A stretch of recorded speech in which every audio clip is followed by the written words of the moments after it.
ഉമ്മ വരുന്നത് ഞാനും കണ്ടില്ല. പന്ത്രണ്ടാന്റെ മുറ്റത്തെ സുപ്രഭാതം പത്തത്തെ കൈയെടുത്തു മറക്കാൻ പോണെന്തിപ്പഴ കണ്ടില്ല. ആകെ വന്റെ വീട്ടുന്നേരവനോട് എടുത്തും ചെല്ലടിച്ചവനേറ്റു പറഞ്ഞവനോട് പട്ടിണിയും പരിവട്ടവുമാണല്ല ഈ വീട്ടിനുള്ളിൽ പത്തരമാറ്റൊരു ജീവിതം തന്നെ. മിച്ചറ് കണ്ടുപിടിച്ചവളെ ഫ്യൂച്ചർ കണ്ടുപിടിച്ചാൽ മാത്രം പാടുപെടുന്നൊരു കമലനെ പത്തരമാറ്റന വിട്ടവളെ പത്തിന് പാടിയും പൊട്ടവനെ പത്തന ഉള്ളിൽ വീഴുന്ന പടിയിൽ കയറാൻ പെട്ടവളെ.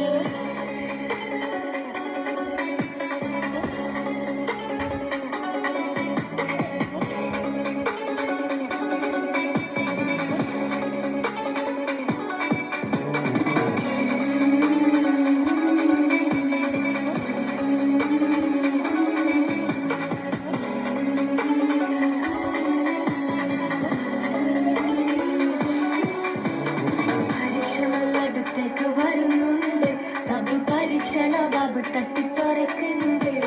പടച്ചോനെ വിളിച്ചവൻ കരയുണ്ട്. പെടപ്പെടപ്പാണ ഹൃദയം മുന്നെടുക്കുന്നുണ്ട്. ഒരു വക പഠിക്കാതെ നടക്കുന്നുണ്ട്. അവൻ കുടുംബത്തിൻ്റെ പേര് കൊണ്ട് തൊലക്കുന്നുണ്ട്. ഓരോ പെണ്ണിൻ മനസ്സ് അവൻ്റെ അടുത്തുണ്ട്. ഓന്റെ ചിരിക്കുന്ന മുഖം വെട്ടി പറയുന്നുണ്ട്.